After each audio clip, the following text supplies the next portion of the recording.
Assalamualaikum warahmatullahi wabarakatuh.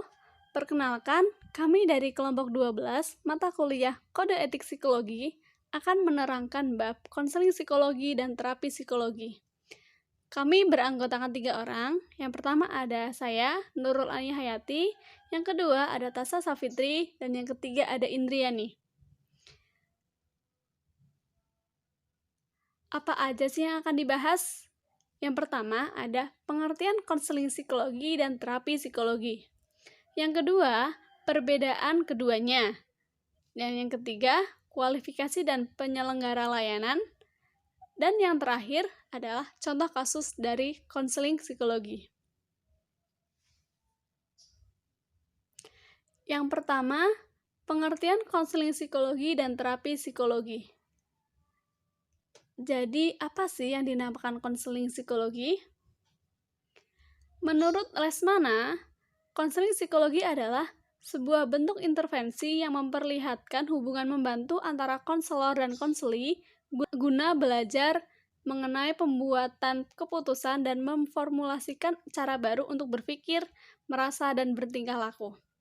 Sedangkan menurut Petrovas, dalam bukunya The Authentic Counselor menyebutkan bahwa konseling adalah proses yang melibatkan seseorang profesional berusaha untuk membantu orang lain dalam mencapai pemahaman dirinya atau self-understanding untuk membuat keputusan dan pemecahan masalah.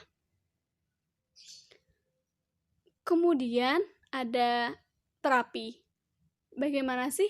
Apa yang disebut terapi? Terapi adalah kegiatan yang dilakukan untuk penyembuhan dari gangguan psikologis atau masalah kepribadian dengan menggunakan prosedur baku berdasarkan teori yang relevan dengan ilmu psikoterapi. Terapi psikologi juga disebut dengan psikoterapi. Terapi psikologi dapat dilakukan secara individual maupun kelompok. Dan orang yang menjalankan terapi psikologi disebut psikoterapis. Baik, selanjutnya yaitu perbedaan antara konseling dan terapi psikologi. Ada 3 perbedaan, yaitu pendekatan pemberian bantuan, intensitas masalah, dan cara penanganannya. Yang pertama adalah pemberian bantuan, yaitu pendekatan pemberian bantuan biasanya disebut dengan helping profesional menurut Hansen dan kawan-kawan. Pendekatan ini dapat diklarifikasikan menjadi 3, yaitu pemberian dorongan, pemberian pemahaman secara redukatif, dan pemberian pemahaman secara rekonstruktif. Pemberian dorongan itu kepada klien agar dapat mengembangkan potensinya. Kemudian pemahaman dengan redukatif, yaitu berarti meningkatkan pemahaman tentang diri sendiri, masalah, konflik-konflik yang ada pada alam sadarnya untuk mencapai penyesuaian diri. Sedangkan pemahaman masalah dengan rekonstruktif yaitu meningkatkan pemahaman tentang diri sendiri, konflik dan masalah yang ada di bawah sadarnya dengan melakukan konstruksi struktur kepribadian klien. 2 pendekatan pertama itu lebih banyak digunakan dalam konseling, sedangkan pendekatan yang terakhir biasanya dilakukan di psikoterapi. Kemudian intensitas masalah. Di antaranya itu menurut Skender menyatakan bahwa konseling itu diselenggarakan untuk menangani problem-problem psikologi seperti ketidakmatangan, ketidakstabilan emosi, ketidakmampuan mengontrol diri, dan perasaan ego yang negatif.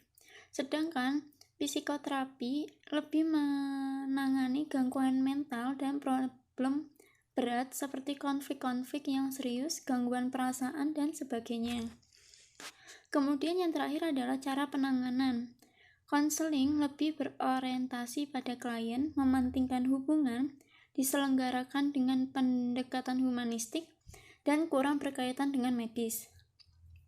Sedangkan psikoterapi biasanya dilaksanakan dengan lebih berorientasi pada terapi, menggunakan teknik yang spesifik, kecenderungan menggunakan pendekatan psikoanalisis atau behavioristik, dan banyak menggunakan penanganan secara medis. Baik, selanjutnya adalah materi tentang kualifikasi dari penyelenggaraan konseling psikologi dan terapi psikologi. Kualifikasi mengenai terapi psikologi terdapat pada Kode Etik Psikologi pasal 72 tentang kualifikasi konselor dan psikoterapis.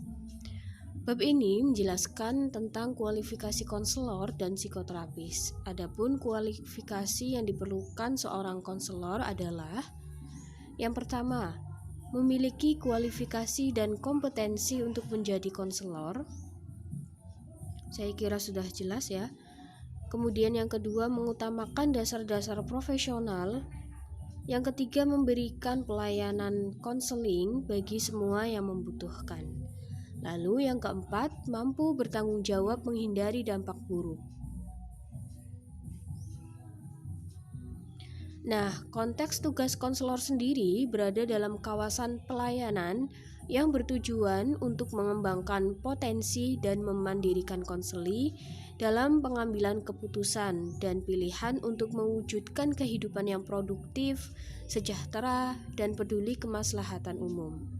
Jadi, konselor itu bukan sebagai pengambil keputusan ya. Intinya, eksekusinya ada pada konseli. Nah, konseli diberi hak sepenuhnya untuk memilih mau bagaimana kehidupannya selanjutnya. Lalu, ekspektasi kinerja konselor dalam menyelenggarakan pelayanan ahli bimbingan dan konseling senantiasa digerakkan oleh motif altruistik, sikap empatik, menghormati keragaman, serta mengutamakan kepentingan konseli dengan selalu mencermati dampak jangka panjang dari pelayanan yang diberikan. Jadi tidak asal-asalan, kemudian menghormati keragaman, nggak pilih-pilih jenis konseling, misalkan milihnya yang lebih kaya, yang nggak kaya diberi fasilitas yang kurang. Tidak seperti itu ya. Semua konseli harus diperlakukan dengan sama oleh konselor. Yang terakhir adalah contoh kasus konseling psikologi yang diambil dari halaman kompas.com yang berjudul Sejiwa, Layanan Konseling Kesehatan Jiwa Gratis di Tengah Pandemi. Dirilis pada hari Rabu, tanggal 29 April tahun 2020.